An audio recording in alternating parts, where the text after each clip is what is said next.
It's the lunch break. Their best overall effort in weeks, yet it still wasn't enough last night for the Phoenix Suns. Welcome into today's edition of the lunch break. Happy to have you here. Whether you're listening to us on KDUS AM 1060, maybe you're joining us via the app, or you're hopping in the KDUS AM 1060 YouTube live stream. We appreciate you being here on what started the day as not a jam-packed edition of this show, but over the last 2 hours, a lot has happened. There's a lot for us to get to. The NFLPA, their report cards for all 32 teams. We will dive into what the players said about the Arizona Cardinals and where they can improve moving forward. Some storylines coming out of spring training. All of that and more coming up on today's edition of the show. The phone number, if you want to hop in at any point throughout the course of the next 2 hours, 480-864-1060. That's how you can join the conversation. But let's get started with last night's basketball game. Time for our top story of the day. It's the Daily Special. So clearly, all that we need in order for the Suns to play an entertaining basketball game is for me to not watch in real time. We said to you yesterday on the show, I was coaching softball last night. I was recording the game, and I was going to watch it back later. And we debated on the show when I got home, would it be a game worth flipping over to the DVR and putting it on and watching it through? Well, the answer was yes. We said no on yesterday's show, but the answer was yes. As the Suns fall in overtime to the Memphis Grizzlies, fall 4 games below 500, now sit 2.5 games back of the final play-in spot in the Western Conference Finals. And I'll tell you, I don't really know how to frame last night's game. Because normally, if this game happened in October, November, this game happened before Christmas, I could probably frame it as something you can take a moral victory from, that your offense looked that good, that you were able to play a team as good as Memphis and go toe-to-toe with them offensively. We're not in the business of moral victories anymore when it comes to the Phoenix Suns. There's just not enough time left on the calendar. Again, pre-Christmas, you can give this a moral victory and you can kind of move on. They're not in the business of moral victories. This is one less game for them on the calendar. It's another loss. It's another game that they have to now make up someplace else in order to get back to 500. They now have to play 4 games above 500 the rest of the way to get to 500 by the end of the season. They're just running out of time. So I don't know how to truly frame last night's game.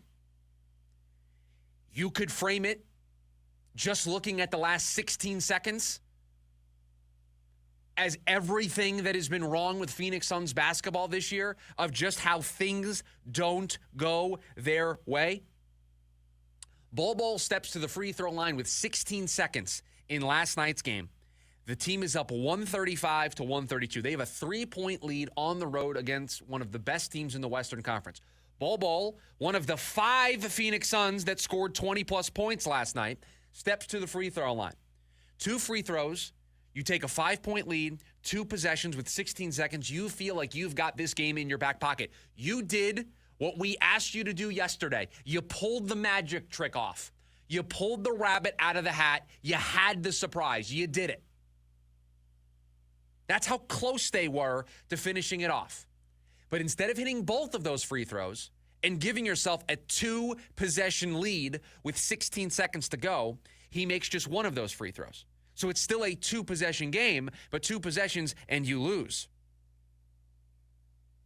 Then Ja Morant goes down the floor with it 136, 132, and hits his only 3 of the game.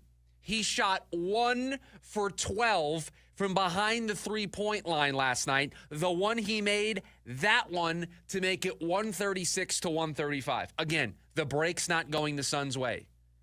We got to make both of our free throws, but then we have the guy who takes 12 threes over the course of the whole game, makes just one of them, and it's that one in that spot. And then you get what I think was the break. Because with 9 seconds to go, Memphis, for whatever reason, chooses to take, in basketball terms, an eternity to foul you. You inbound the basketball with 9 seconds to go in that game last night, and Memphis allows 4 whole seconds to drain off the clock in the fourth quarter before they foul. So 136-132, Ja hits the 3, makes it 136-135. You inbound the basketball with 9 seconds, 4 full seconds come off the clock, and then they foul you. So that means they're just going to get one shot at this. You hit both free throws. You've got a 3-point lead. They have a 3 to beat you. You can choose to play the game of do we foul and just play the free throw game and control this game, slow it down, not even let them get a 3-point shot off. The game is fully in your control. Time comes off the clock. You're going to the free throw line to take 2 free throws. And instead, Grayson Allen goes to the free throw line and he misses the first one. And then he only hits the second, so you have a 2-point lead. And then Ja Morant, the star that he is, does Ja Morant things on a night in which he was struggling all across the board, came alive in the fourth quarter, came alive in the final 16 seconds, hit those 2 big shots, his only 3 of the game, and then hits an 18-footer off balance to force the game into overtime.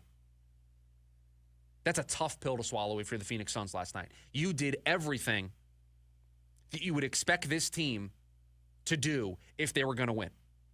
5 guys with 20 or more points.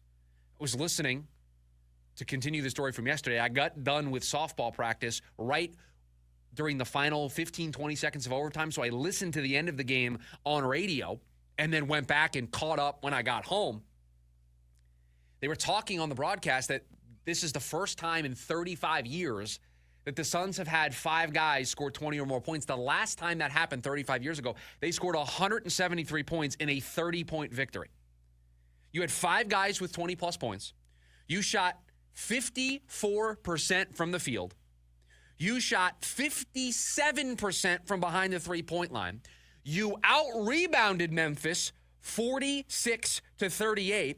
You had 39 assists in the game. You checked every box offensively last night. Every box. Multiple guys in double figures, 5 guys scoring 20 points or more, including Bol, who got the start last night. We're good ball movement, 39 assists. We're hitting shots from behind the 3. We're hitting shots from all over the place. We're out rebounding. The effort was there. Their best effort in weeks. And yet, here we are, opening the show, talking about a heartbreaking loss. And it feels kind of hollow to talk about turnovers. Turned the ball over a bunch last night. Turned the ball over a bunch at the end of the fourth quarter and in overtime. It does feel somewhat hollow to talk about defense, although on a night where all of those things go for you offensively, the only reason why that game's even competitive is because you can't play defense. You scored 137 points in regulation. I know you lost in overtime. You scored 137 points in regulation, and it wasn't enough. Your defense has to be a conversation today.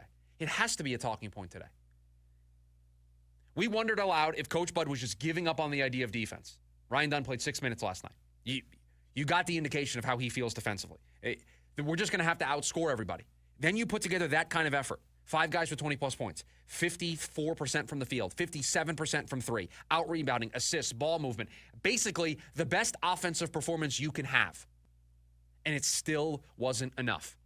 So you can frame it that those last 16 seconds are the summation of everything that's been wrong this season for the Phoenix Suns. Things just don't break their way. Some of the wounds self-inflicted, some of them breaks not going their way. So you can frame it that way. Or you could also frame it as, was that the last gasp that the Suns had this season? Was that the championship fight where the boxer is losing on the scorecard and gives you that one round in the 10th or 11th where he tries to go for the KO to win the fight because he knows he's not winning it if it goes to the scorecard? Was that what we saw last night from the Phoenix Suns? Because it's games like that that worry me that the season is about to just peter out. And it's about to be a very interesting finish. What do I mean by that? You show all that effort. You show all that fight. You have one of your best offensive nights in weeks, if not months, and it still isn't good enough. We know things are already rocky as it is in that building. We already know that the summer of Durant is right around the corner. We know that this team is probably going to look very different next season. So some of the players might already be looking ahead. And now you put together your best effort last night and it still wasn't good enough. Yeah, that's when you start to get worried about teams just giving up. And teams just admitting it isn't our year. This isn't working. We gave it our best effort, but even our best effort wasn't good enough. And that's when you can have players that are starting to just count down the days, that are just looking forward to the offseason, that are just looking forward to the summer. We asked who would step up for the Phoenix Suns yesterday. We asked if they had a surprise left in them. We were 16 seconds away from being able to say, yes, multiple players stepped up, and yes, they had a surprise left in them. That's how razor thin the margin is for this team right now. 16 seconds of better basketball. The final 16 seconds of that game, if they hit both of those free throws, we're talking about a team that had their best win in a really long time, won on the road, started a really important 8-game stretch with a statement. We can score. Our offense is back. Our offense is the best it's looked in weeks. And a bunch of players stepped up. 5 players scored 20-plus points last night. I keep saying it because I don't know if everybody understands how rare that is. They had everything working offensively last night, and yet it still wasn't enough. So instead of being able to say they did surprise us, instead of being able to talk about today that they've got 2 games coming up against New Orleans where all of a sudden they can have a nice little winning streak going. Instead, it's the same old, same old. It's another loss. It's further down the standings. It's digging the hole below 500 even deeper. And I worry that last night was the last gasp for this team. And we are going to see a team that slowly checks out here over the next couple of weeks. And the schedule is going to hand them that opportunity. The schedule is just going to get difficult to where after a while, if they go on a 5-6 game losing streak, it's over. It's done. And so I wonder if last night, it was over long before that for a lot of us. We saw the writing on the wall a long time ago, but I wonder if last night was the moment for the team themselves for where they've checked out, where they realize this isn't going anywhere this season. So close to being able to talk so positively about this team, to have a different vibe of a show today. 16 seconds. That's the difference. That's the difference between this conversation and an alternative reality where we are opening the show today talking about a team that went into Memphis and beat Memphis, had their best offensive game in weeks.